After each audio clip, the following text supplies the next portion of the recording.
Welcome to KPI Fireside. Our mission is simple: to improve companies and to improve careers through continuous improvement. In every episode, we explore the spark, the moment, the mindset, or the method that ignites real change.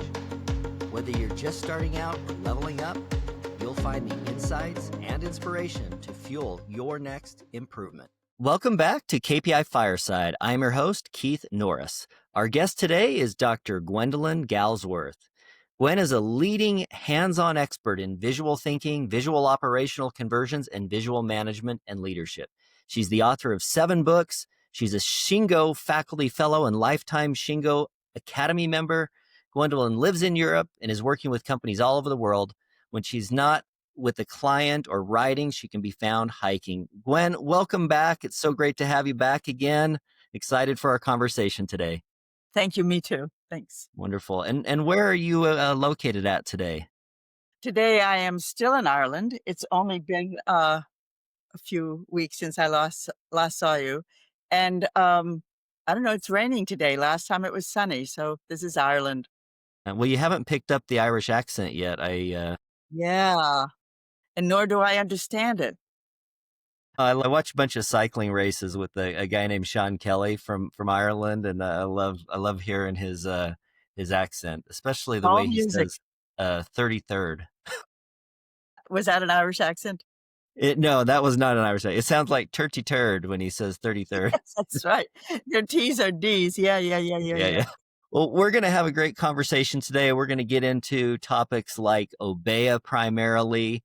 But before we get in, we always like to talk to our guest about the spark. And I'm curious if you could share with us maybe a moment that you recall from your early beginnings when you were first inspired or the spark was established for you in this visuality area. I have only one spark that got me started, and it was like the big boom or the big bang. It just kept on going. It just kept me going. I mean, it triggered me. It ignited me. And I told that the last time.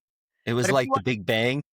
It was like the Big Bang, honestly. Just something. There's a poem by Pablo Neruda. He says, something ignited in my soul, fever or unremembered wings.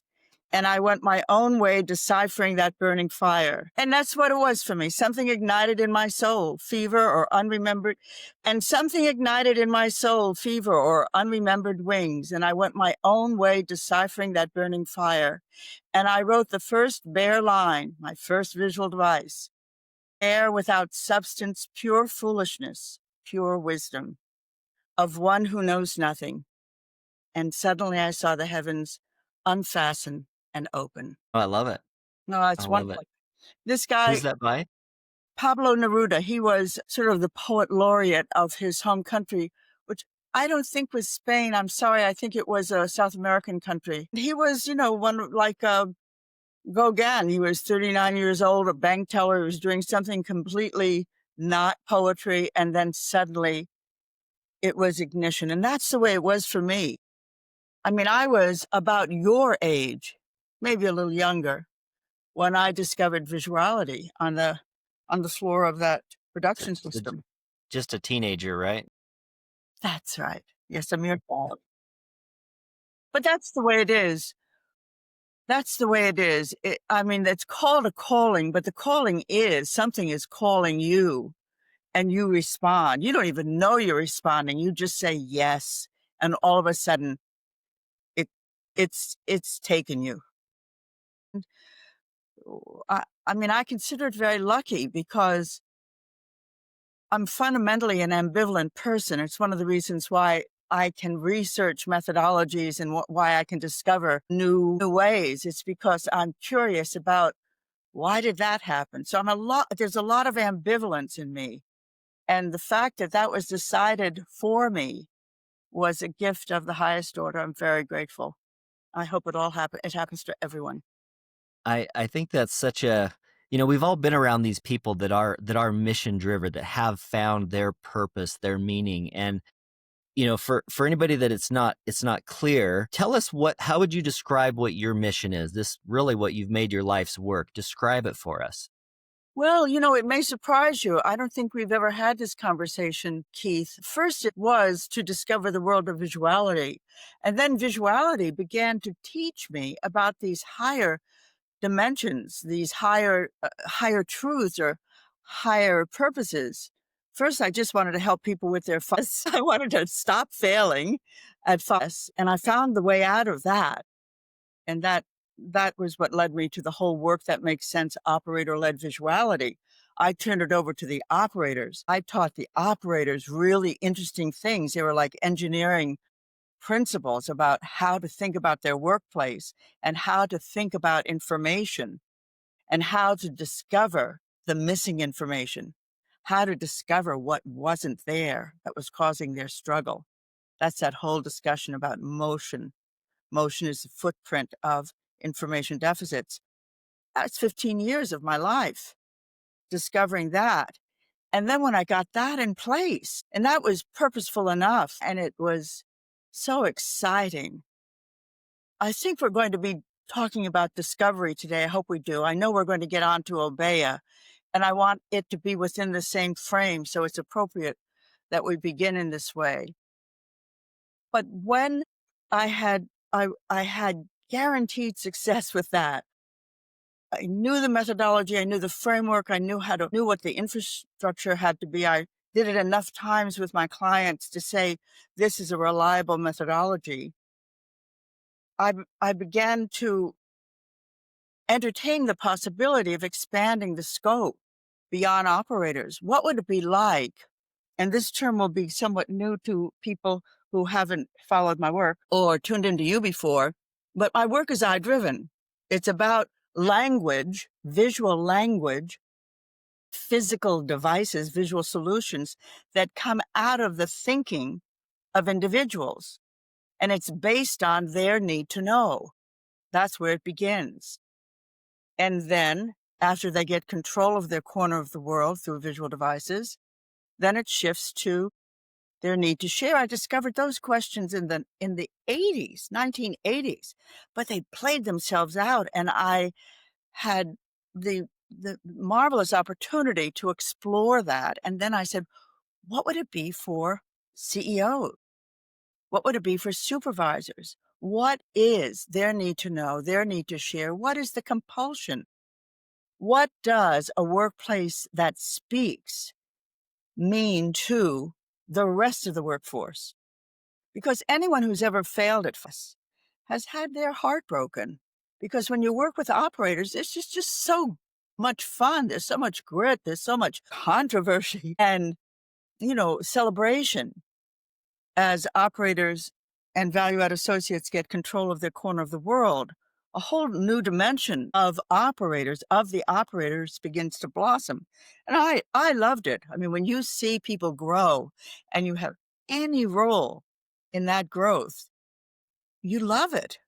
You want more of it. You feel like you're contributing. You feel like, boy, oh boy, oh boy.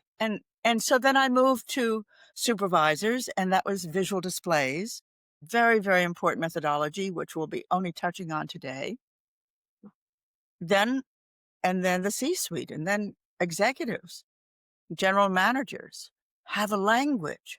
So what we're doing in visuality is installing a language appropriate to your operational or company function so that the workplace speaks. And when you have these different workplaces speaking to each other, you have what's called a dynamic system. And a dynamic system, its central quality of a system period, let alone a high-performing system, is that it talks to itself. It's like our immune system. It's like all the systems in our body, highly integrated and connected. Something goes wrong with my elbow, I'm going to know about it somewhere on my left hip. It's all connected. The thigh bone is connected to the I like the old song. that Gwen, also. let me drill down on a couple of things that you just said, Good, because thanks you for saving shared, it for myself. Go ahead. you went right through two really amazing questions. I love questions. I feel like having the right question at the right time can solve so many problems in life. But there's two questions that you touched on right there. Mhm. The what do I need to know, and what do I need to share? You said that you discovered those long ago. Do you recall like when that light first came to you of those two questions? Because I feel like you said, that thread has woven through your work, those two questions. Yes, it was another gift. A lot of things happen to me in the middle of the night. I like to get up early, but I like to stay up late. It's ruining my health because it gets very, very quiet at night. And I remember that it wasn't even a struggle to find them. It was just bing, bam, bing, bam. What do I need to know? What do I need to share? Because I was focused on the I, and I was looking for a way to connect the I to a shovel or a tool that would allow us to dig into what's called struggle and come up with a cause of visual devices. Where do visual devices come from? Was a question that I never asked until I got the answer. But what I heard, and it was like a sound in my head. In general, the world is getting very weird now, so I can say these things without being stoned to death. But I mean, I heard it, and it was, what do I need to know? What do I need to share? What was so interesting about it is that when I presented this idea to a very clever designer, just a woman I happened to know, be working with, she was in a different department when I was still at productivity. And she looked at it and she said, you had to say something else. And she wrote it down. Dum, dum, bum, dum, dum, dum. What do I need to know that I don't know right now in order to do my work? And Virginia, her name was Virginia Hallman. I said, oh my God, thank you. This was just such a gift. And what's so interesting about it is that people would go really crazy in a not a good way because I said, what do I need to know? And they said, well, what about we? There's no I in Teams and, all of this marketing stuff. And I thought, oh. And I said, it's in the second question. Second What's question. this? What do I need to share? Can you hear the we in that? I remember saying that. Can you hear the we in that? What do I need to share? And Virginia helped me. What do I know that you need to know that I need to share so you can do your work? Can you hear the we in that? Can you hear the team in that? Can you hear the servant leadership? And can you imagine what happens when an operator who has zero power, this was the workplace many, many years ago, suddenly positioning him or herself in the position of helping others powerfully? Wow, what's that going to do to the mix? It was that these were days of revolution, and those two questions were seminal. I love those two questions. And for anybody who's looking for just something useful that you can get out of this podcast in just even in a few seconds, those two questions, I heard those from one of your podcasts and I use those all the time. They're part of my Bible as a manager because they can be so insightful. Gwen, I want to touch on a few terms that you... Let's just build on that. They're not just insightful, but they allow the person using them to become active and self-directed. So if I am given the assignment, either, for example, what do you need to know? You can do that in a group. But when you leave the room, I want you to here's a memo pad. I want you to keep track of the other things you need to know that you're going to discover when you go back to your work today. You do that with supervisors. They'll have a list as long as their arm and their leg. Supervisors are tremendously benefited by visuality. They are the overlooked middle of our organization. They're the glue, and they deserve. I want to, because folks listen to this podcast or have different levels of familiarity with all of these terms, I like to try to make sure we get some definitions when we use a term that's maybe a little unfamiliar. So I want to ask you about the first one. You used the term I-driven that I think could, somebody could think that that's EYE or the letter I. Tell us what I-driven means for Gwen. Yes. Thank you. Interestingly, it, in this case, doesn't mean the I, but is directly connected to the I of visuality. It means powered by the individual, whoever that is. I've always, and this is an example at the beginning, you were asking me about kind of the growth of the field as I began to discover it. And I began to understand that visuality really created a very coherent diversity of people, thinking, needs, responses, and solutions. A diversity of solutions means you're building the language of visuality, that people have different needs to know, and they become educated to their need to share. But they're highly diverse. They can be grouped into categories.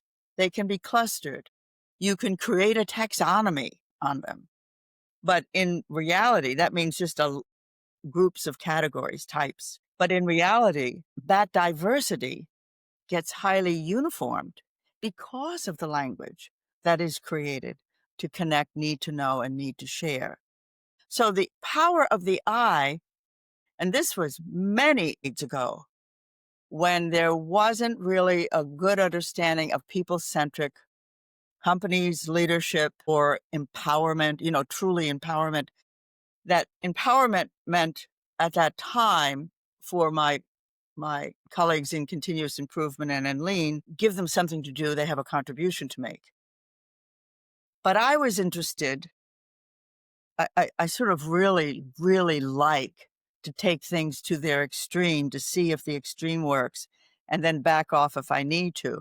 But I wanted to know what would happen if I left operators alone and just informed them, educated them to the possibilities, and then entice them, seduce them with really cool visual devices that other operators had developed. And what I saw was the room got very quiet when I put interesting devices up, so much so that I used to, during the break, run to somebody who was a colleague and say, "Am I bombing? There's nobody saying anything."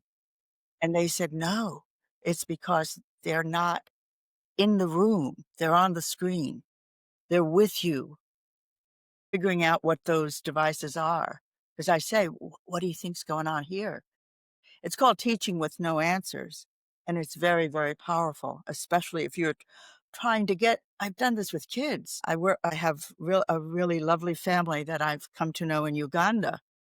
And the society is very different. And we're trying to get the kids to kind of become part of the family and not just, come home to eat and drink and be quiet. And it works very, very well with kids where you teach with no answers. You say, "What is this? What do you think?"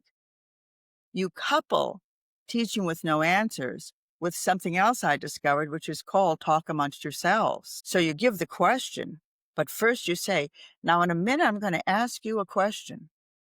And I'm going to ask you to ask your partner what the answer is. And your partner is going to ask you what the answer is. So I want you to talk amongst yourselves about this question I'm about to give you."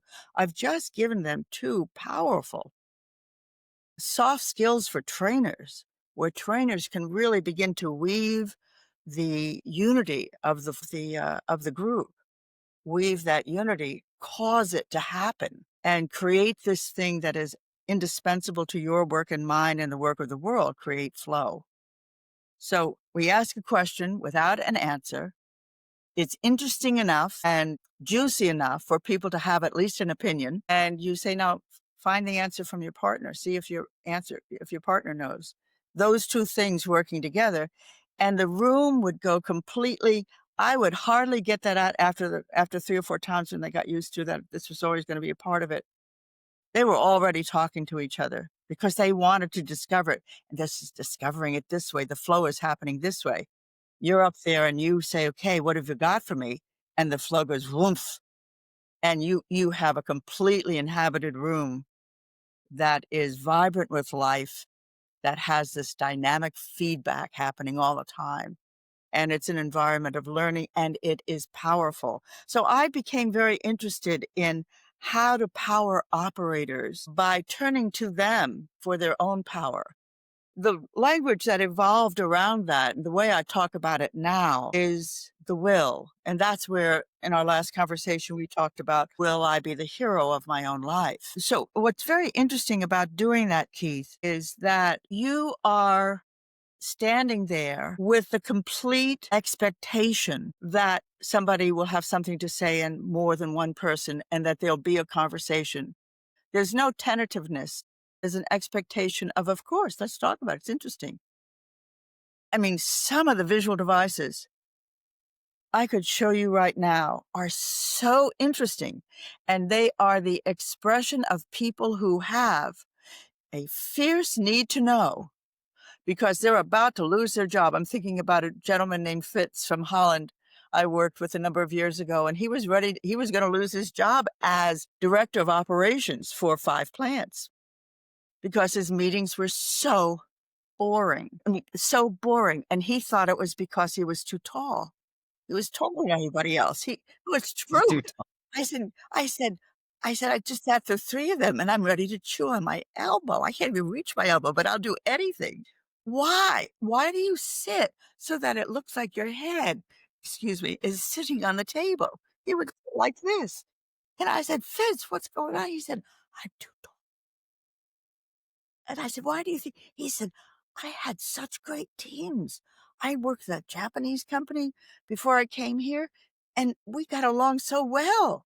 And I can't figure out why it's not happening here. And I think it's because I'm too tall. God bless him. I mean, how can you be anything but just, just say, oh my God, you're so gorgeous. Let's do something about that. Let's test that theory. And I Right. talked to him about organizing his meeting. And I'm going to push this in the direction of Obeya so we get to the topic that a little bit of the topic that we said, but it's all connected.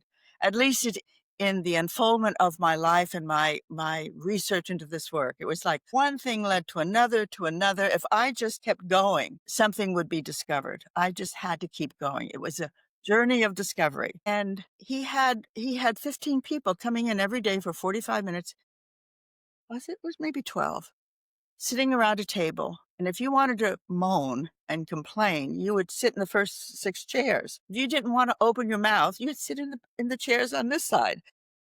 People would run into the room and they were going to take their favorite seat. And everybody hated the meeting, and the boss was going to fire Fitz. That was his solution. I said, Hank, don't fire him. We're going to do visual displays. And he created a visual displays that was so extraordinary. I coached him, it's true, but he took it to the next level. And it completely changed his job, his identity, his effectiveness. And it proved to me that visuality is about creating a language that is eye-driven. I want to say to the people who are listening and who are hearing anarchy, out of control, you do this on a pilot cycle basis. You do it with small designed groups. And then you do another cycle and another cycle and another cycle. You're not converting your plant all at once. First of all, the plant couldn't absorb that much improvement. And secondly, you couldn't keep track of it. So don't worry about, we're not talking about deployment now, but be assured that the deployment matches the robustness of the change content. It's appropriate. It's not out of control. There's nothing worse for a consultant, an outside consultant like me, than something going off the rails. We are responsible for your outcomes, and we are responsible for teaching you how to replicate that.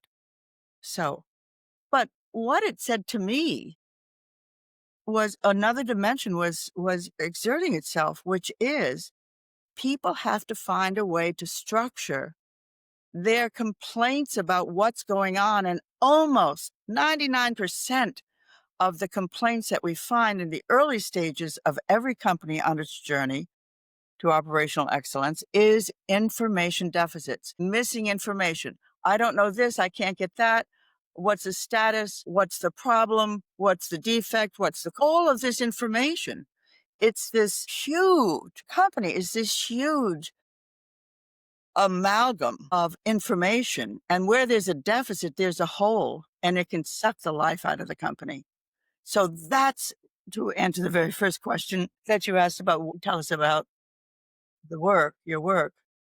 What's it mean? It means taking the struggle out of work, out of the department, out of the individual's 8-hour, 10-hour, 12-hour shift so that they can flow and do something else with their incredible resources than fight either against information deficits or fight against somebody who has the information they want and won't give it, can't give it, is on vacation. All of this meaningless struggle that eats our heart out. I didn't know that where it began. Luckily, I was brought by the nose bit by bit and discovered these things. It would have gone past me if you said that this was what it was about. And I'm going to go one level higher. What it's about, which I discovered about 15 years ago, it's about shifting people's identity. It's about taking the stress off of them sufficiently to give them margin for this internal resource simply to grow. We cannot grow under pressure. We have to have a little bit of a lift. When you see that mushroom pushing through the asphalt, it's reaching for the light. That asphalt has enough give to respond to the little baby mushroom. And it pops up and it sits there with a little asphalt hat. You've seen this. You've seen pictures. I mean, this is what life is about. What would it be like to give if visuality actually reduced the stress sufficiently to give people a chance to grow into next, whoever they are next? I've seen. So it can be said that the Inuit people have 200 different words for precipitation, from snow to sleet to hail to rain to mist, all these different things. Visuality for some people might just be precipitation. Could you put some language to some of these different elements of visuality so that we can build some language with you? Yes, yes, yes, of course. And before I do, let me congratulate you and call out that you are saying the names of things matter. And this is more true in my life than I ever imagined it would be, but it is the name of the game for me. I have to be able to name it. If I'm going to teach it, I have to name it. So one of the mentors, when I've talked about processes, like processes can always be broken down and sometimes infinitely. If there are just some if we were to take visuality and just break it down into its 3 or its 5 biggest chunks, how many chunks are there in your vocabulary? And could you at least name a few of them? I don't know how long that list is, but give us a few to just orient that these are different things. All right. So visual devices and visual solutions are pretty much the same thing. Visual controls are not the same. People use those 3 words interchangeably. 2 of them are alike, 1 of them is not.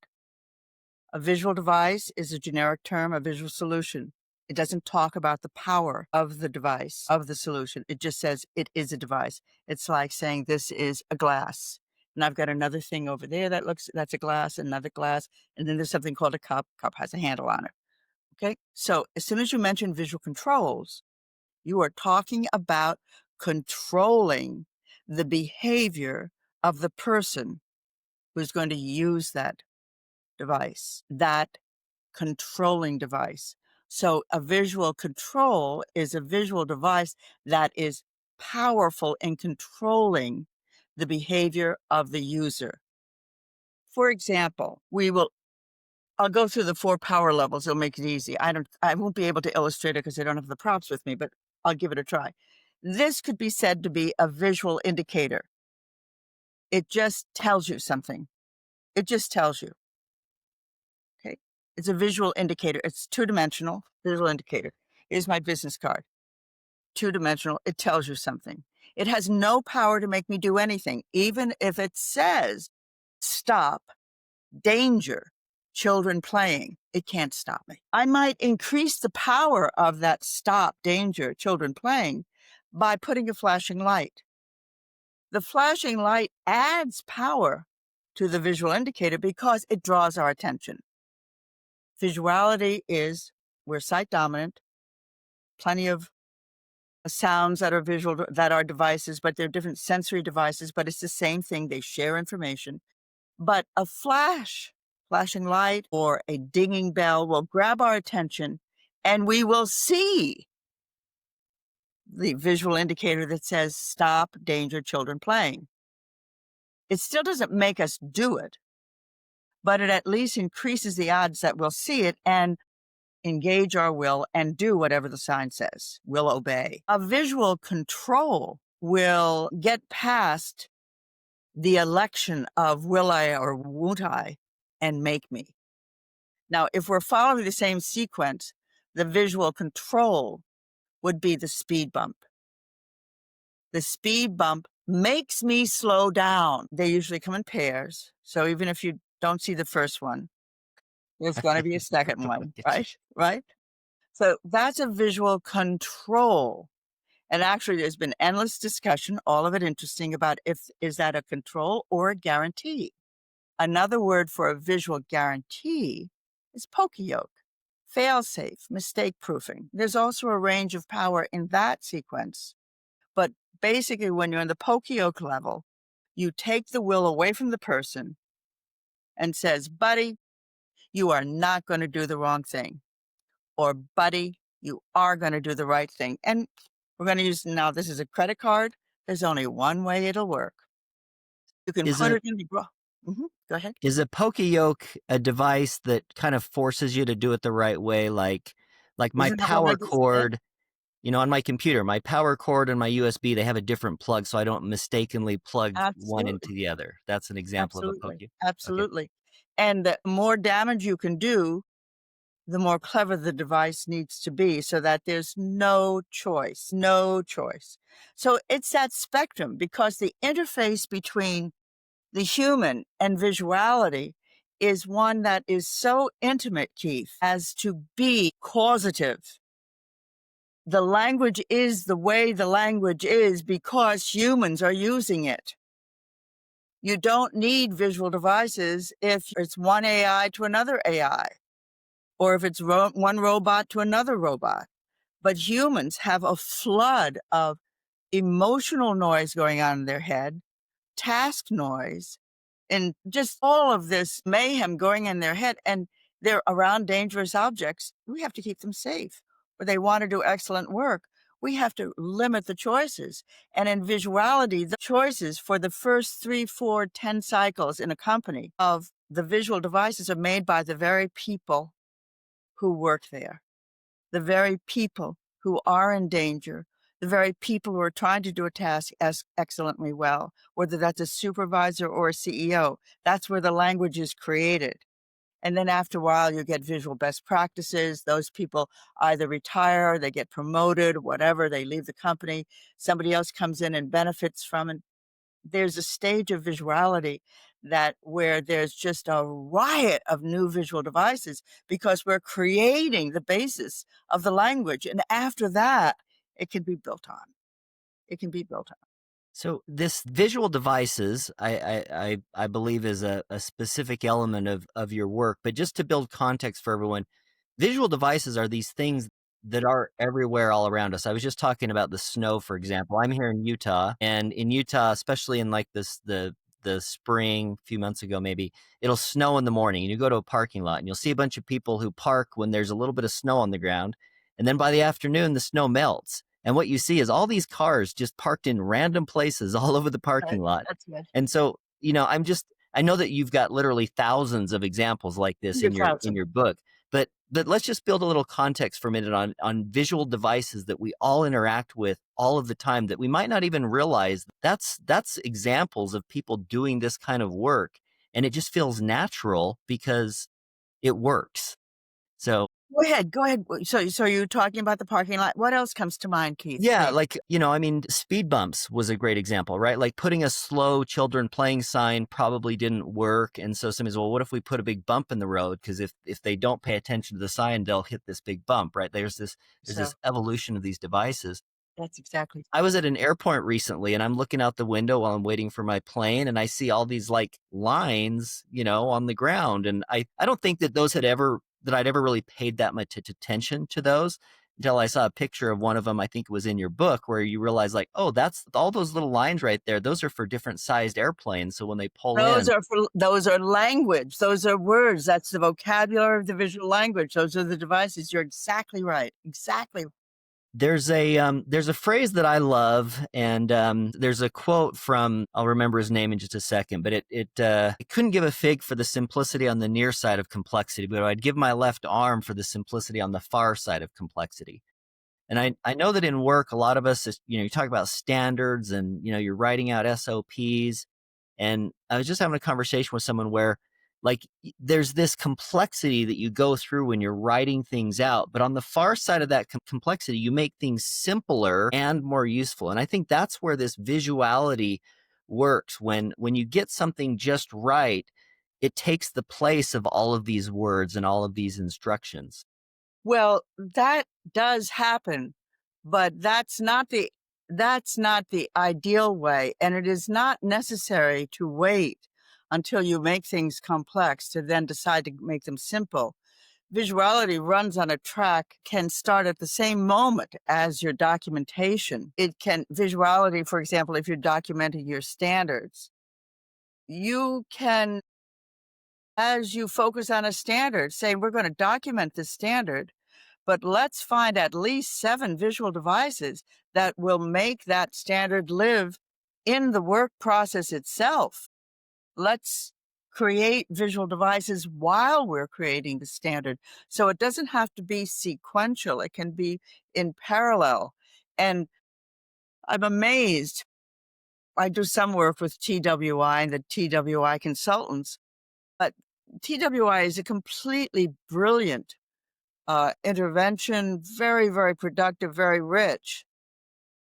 But when it's all over, they come to me and say, hey, is there a way to make this standard visual? Well, yeah, there is. And in fact, why not do it? So there is a little wrong-headedness about how these improvement tools have to be chosen exclusively. But in fact, a lot of them fit very neatly together. Visual and lean work very, very well together, for example. So yes, you are right. But the complexity it's a different conversation. The corollary to that which is for pilots, engineers of the sky, so that they do the right thing, and so they can find their plane, so they can dock their plane, so that they don't bump into another plane, so that when one plane is moving out and it's going onto a runway, it sees this double line followed by a dash line and knows when it sees the double line first that it cannot enter that runway until it gets permission. If it's reversed and the dotted line is the first thing I see as a pilot, I can just sail right through and I can keep flowing because this runway will not be a location of an accident. I'm free to go. So that same complexity of instruction that it's built into the runway can be built into the living landscape of a manufacturing company, most in particular, but also in pharmaceutical, also in different ways in offices, not exactly like that. But that same kind of clarity through borders, not through lines. Lines don't function. Lines are an arithmetic element. They do not function. We call them borders, through borders. And I'll just say this for the benefit of anybody who wants to look at my book, Work That Makes Sense, which is down here. Wonderful book about operator-led visuality. There aren't 2 types of borders, framing borders and aisle borders. There are 18 types of borders. 18.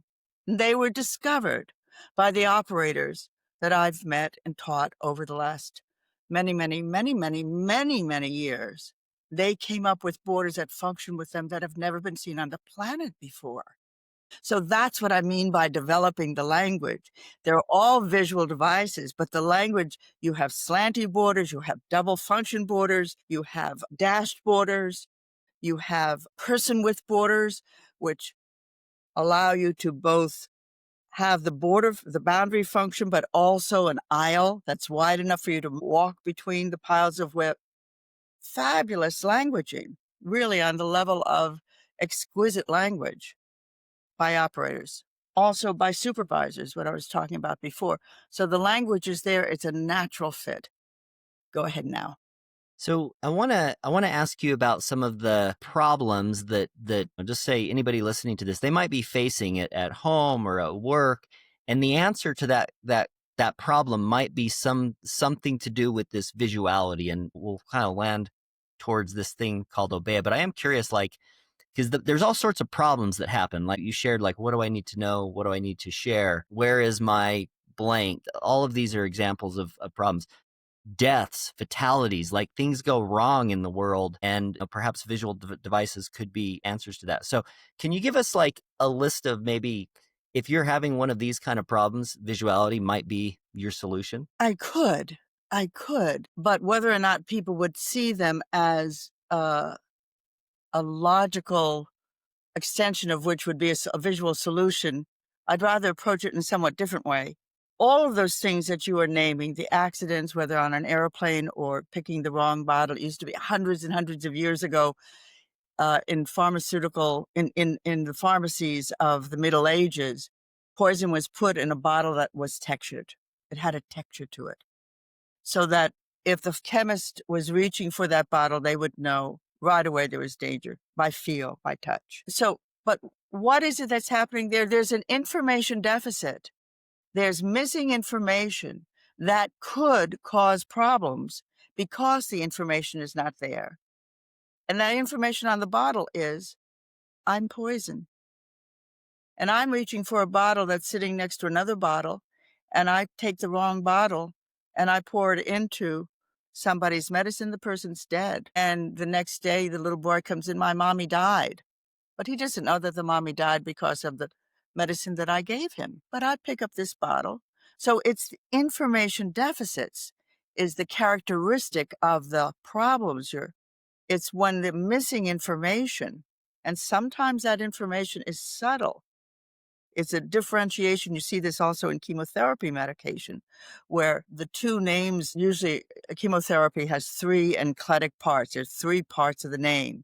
Each of it means something. And if you don't see that differentiation, you pick the wrong chemotherapy. So now they increase the size of the first three letters. They make the middle letters a different color, and they do something different with the last three or four letters so that your eye sees the difference. Otherwise, it's just a name that says oxy something or other, or chin something or other.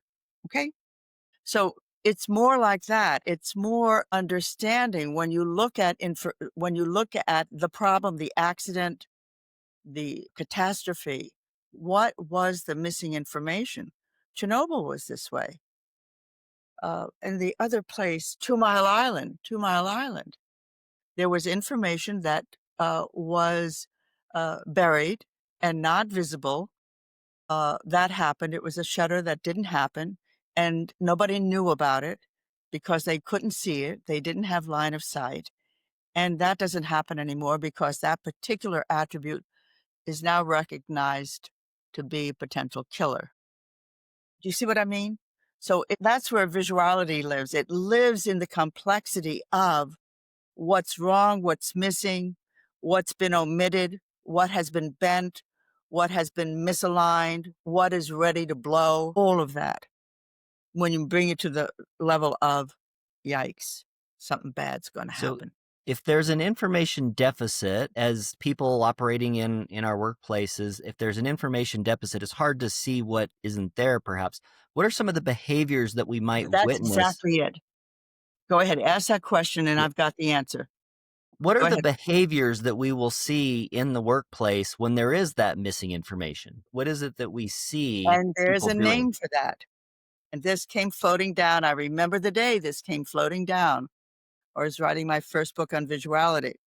We call that motion. Motion is the footprint of that which is invisible, right? That's the thing about information deficits. They're not there. They're deficits. They're not just invisible. They're not there. Okay, so it's missing information. The only way, well, I won't say the only way, we become scientists of motion. We become scientists that find the footprint of the missing information, that find the motion. And it's easy to do if you're, we have terms of art. One of the terms of art is your value field. We use that a lot with we use it a lot with operators, but also supervisors and CEOs. And it's, where do you Define add, value field. Yeah, define value field where for do us. you add value? I add value with this microscope when I'm sitting at this desk. This desk is my value field.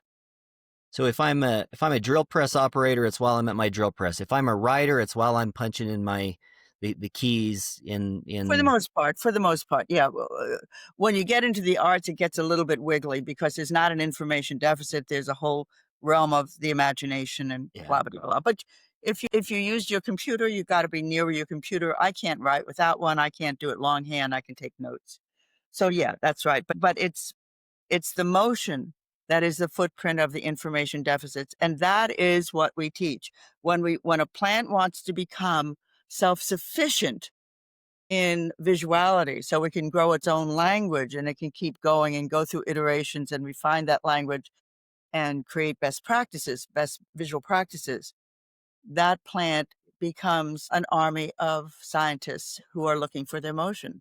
And people then become self-generative. They can, while they're doing their work, do self-detect, self-correct, notice where they almost made a mistake, and realize that somebody else might make it and see that it was because of an information deficit. When it gets to be more advanced, people then anticipate where the deficits could happen, where the mistake could happen, and you get a very, very smart workforce. You get a workforce that thinks. But people can't think if you don't give them the equipment, the names of things, and the orientation. If I ask people to create a language of visual devices right now, they would probably be able to keep going for 3 or 4 days, or maybe for another month if they use need to know, need to share, because that's a great help. If I don't teach them about motion, they won't be able to dig in because they won't be able to go further. They won't know how to correct themselves because they won't know what to look for. That is almost a mistake. You see, that's what drives, and that's what drives visuality, the understanding of motion.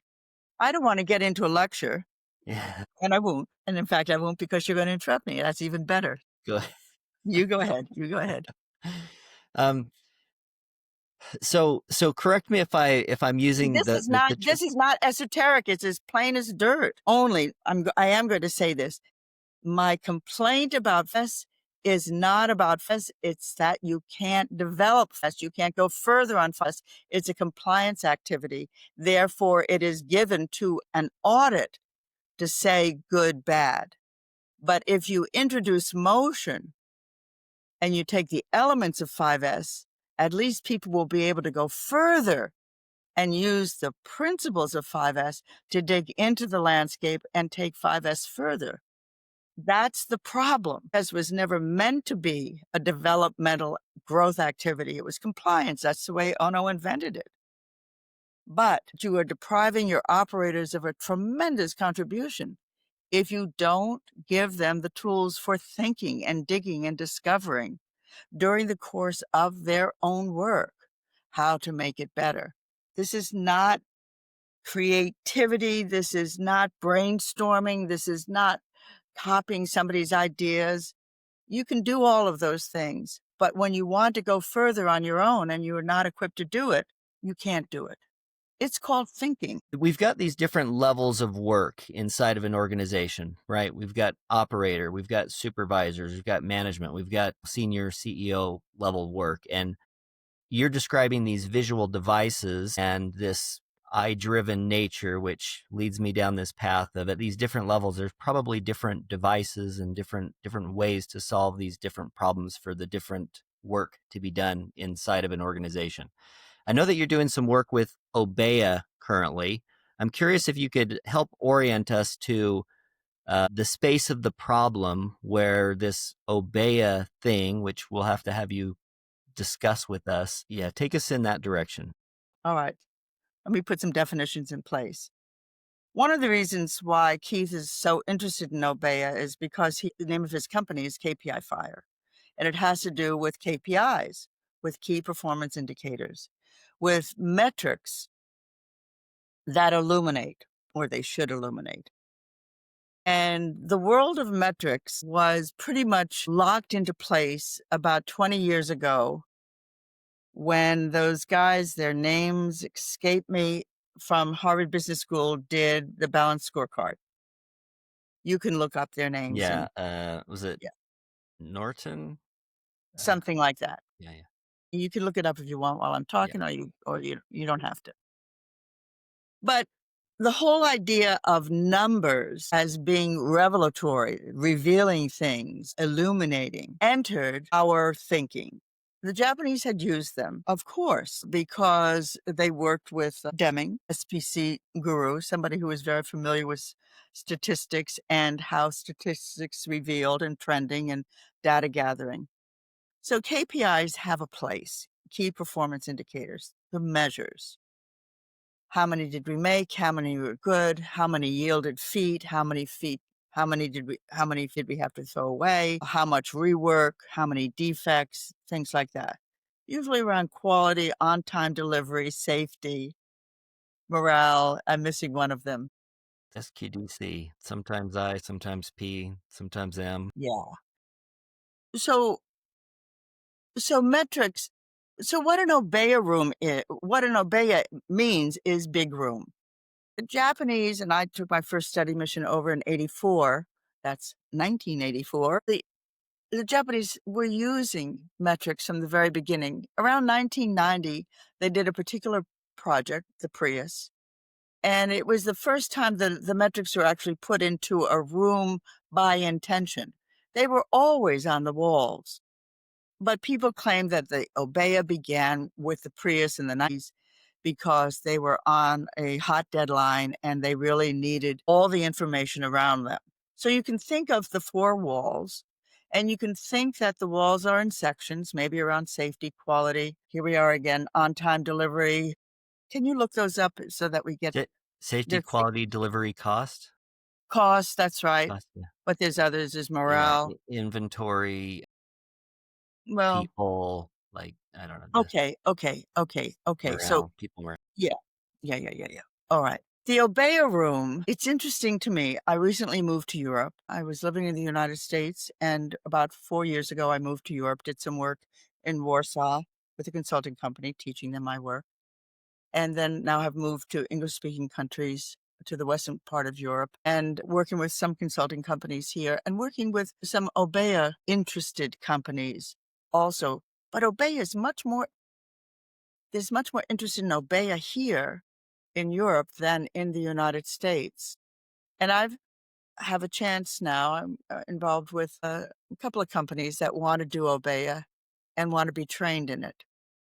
My orientation about Obeya, about creating a room that centralizes, co-locates many of the metrics, maybe for project management, but maybe for the running of an entire plant, maybe for strategic decision making, maybe for tactical decision making. These are all different Obeya rooms, depending on the group that's there and what their purpose is, has some, for me, exact corollaries to all of my work in visuality. It has to do with the effectiveness with which the numbers are encountered. What do you do with those numbers besides look at them and say, oh, this went up and this went down, and now this went up and now this one went down? Something beyond just monitoring the levels. So when I think about Obeya, I think about it as a visual format. And I know that I need to enter that room with the intention of not just seeing, but discovering that which is not seen yet. I go into the Obeya and ask the two consultant level questions, the two sets that I ask when I'm on the operations floor or when I'm going into a boardroom or I'm with supervisors or I'm engineering, whatever it is. What am I seeing physically? What am I seeing? This is the first set. What does it mean? First set of questions. Second set of questions. What am I not seeing? What does that mean? What am I seeing? What does it mean? What am I not seeing? What does it mean? The problem that I see with Obeya in the absence of those questions is a very superficial encounter with numbers that talks about the convenience of having them in the room all together at once, so I don't have to run around the floor. My line of sight is these 4 walls. But it is not using those walls to calibrate. For example, Keith, what's next? What's missing? The room will lead to causality and will lead to problem solving if you are working with that understanding. But I have seen too many Obeya rooms simply stay on the same level. I've got a couple of things to say about it because I don't want people to feel trapped if my description applies to them. But in the early, so I need to really be careful to build a little bit of understanding about Obeya so we don't leave people adrift. The thing about Obeya is you have to first set it up. You have to get your walls in order. You have to decide which metrics go there. You have to decide who populates them, who updates them. And I myself, if we're starting from scratch, I want the people in the room to be responsible for the updates so that they learn where the data comes from. I am opposed. Just hold on for a second, okay? I've got about 3 or 4 paragraphs here. I'm opposed because we're giving a little primer on Obeya, and we want to serve people correctly with a little robustness, so they don't jump to say, "Oh, I'm doing it wrong. I'm doing it right. She doesn't know. He doesn't know." Blah blah blah. We want to have a good conversation here. So it's a really good way to start. Start modestly and say, we're going to put numbers up. You might even have 2 rooms. 2 rooms, if you've got an emergency, you've got your numbers up there, and you've got to get them up there. You don't care how they get up there. They just have to get up there because you've got a crisis and because it's really handy to have this information all at once. Good. But in another room, you say, now let's build a competency of Obeya. And let's find out where those numbers come from. Because unless you know where the numbers come from and you go and get them yourself, you won't know if that data is, number 1, not worth getting, number 2, the wrong data, number 3, too hard to get. There must be an easier way. So that whole piece is the beginning developmental piece, and it should be done in stage 1. Stage 1, you're dealing with the data, you're getting it on the walls, you begin to interact with it. You don't have to be more ambitious than that. Stage 2 is where you look at the effectiveness of the group and whether or not they are in a process of discovery, using the numbers to discover, or just to monitor and react. And you want to shift that into more of an investigation.